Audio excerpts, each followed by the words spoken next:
Hello and welcome to the 2009 Paddy Power Poker Irish Open here in City West. I'm DP Fitzgerald, and for the next 60 minutes, myself and Bex are going to introduce you to some of the new faces around the circuit, namely one Cara Scott, a force to be reckoned with, a young Canadian girl who, ever since her cashing in last year's World Series of Poker, has become a very popular name around the circuit. So sit back, relax and enjoy. Welcome to the Irish Open. Well, day two, I started with about 26,000 and I went up at the table I was at, which was great, and then I lost it, so I'm back down at about 27, and I'm just about to go to the feature table. And I gotta be honest, I'm a little bit nervous. The idea of, you make a bad fold and nobody else sees it, and you can kind of like live with it and kick yourself about it, but if everyone sees it, it's a little harder. So yeah, hopefully I don't let that get into my head.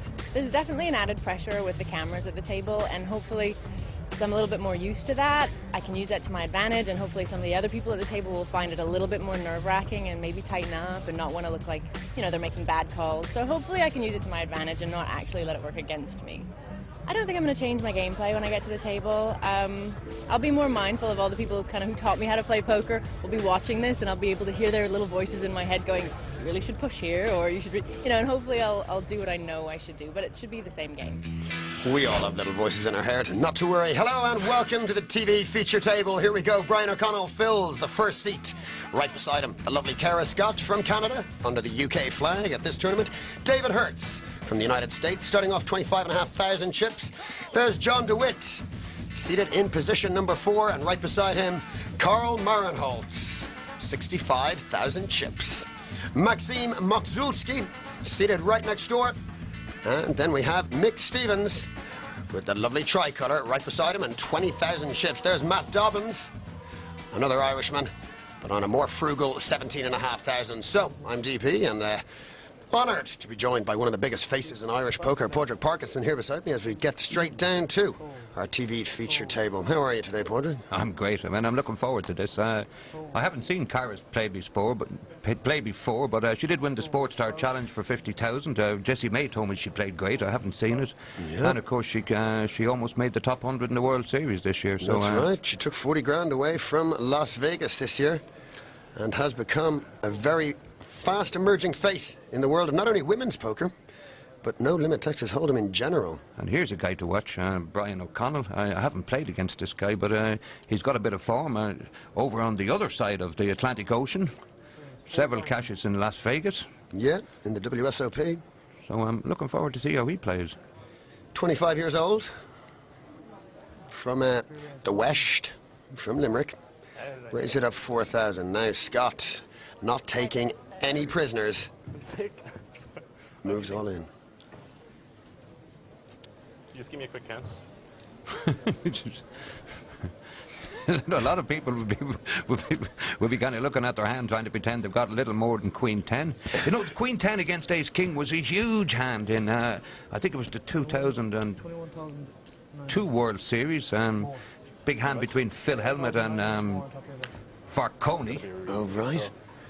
Varconi had the Queen 10, Hellmuth had the Ace King, and Varconi knocked him out. Oh. Helmut said that if Varconi won the World Series, that he'd shave Varconi's head, that he'd shave his own head, but Varconi shaved it for him after he won. It's good fun. Shocking TV.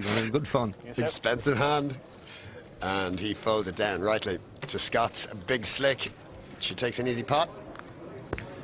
And with 27,000 starting off today, that mightn't look like a very big pot, but it's done a lot for a chip stack. She's picked up the blinds, and Brian O'Connell's 4,000.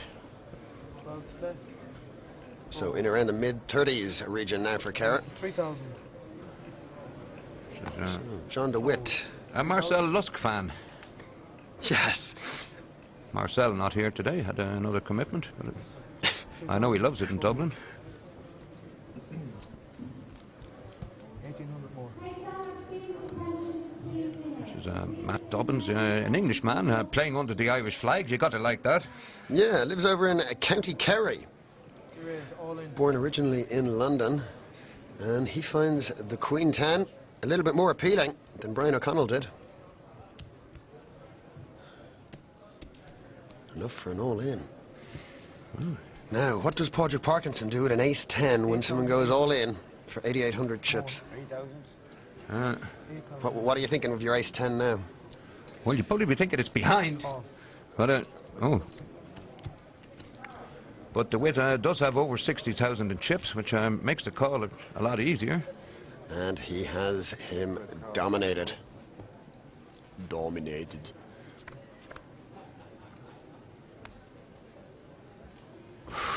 Well, let's sorted that one out. Well, we got a jack for the Broadway. No, not gonna happen. Queens and tens hold up. And DeWitt is out DeWitted and not so happy about it. Look at that for a face. Matt Dobbins, he looks like he should have played a part in The Field or something like that, didn't he?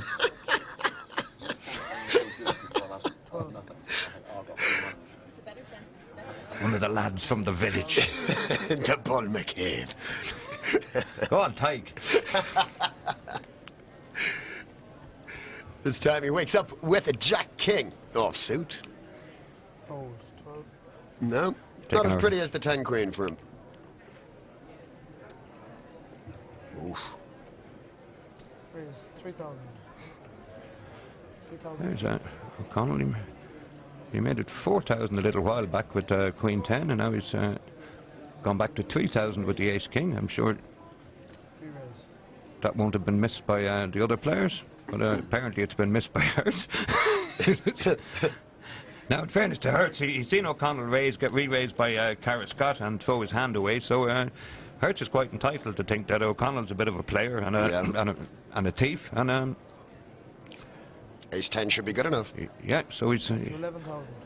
going to get himself into a bit of trouble here, but you can't blame him for it, really. 11,000. That's how the game is played these days.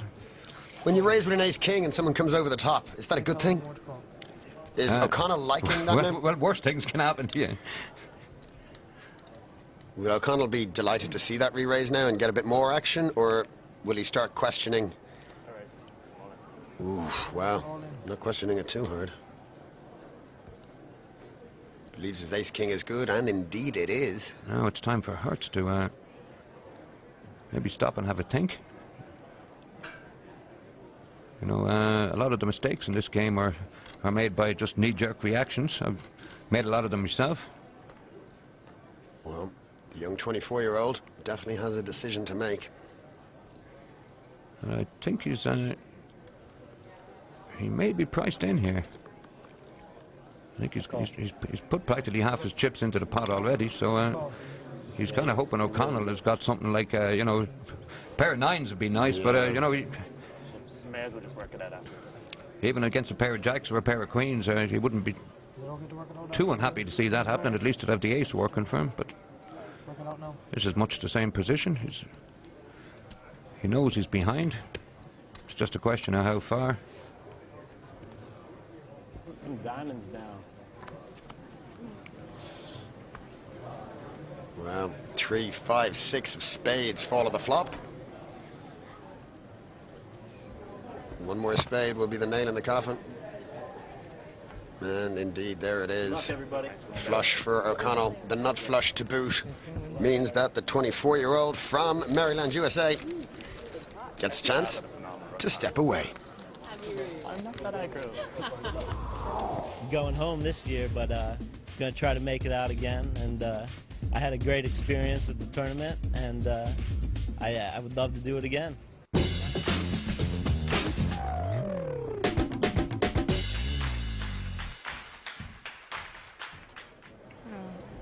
Welcome back to the 2009 Irish Open, and right in front of your peeled peepers, you see Marcel Koch there from Germany is the new player to fill David Hertz's now empty seat. Another one of the lads chasing the 100,000 from the sponsor for the online qualifier who goes the furthest in this tournament. It's kind of a tournament within a tournament.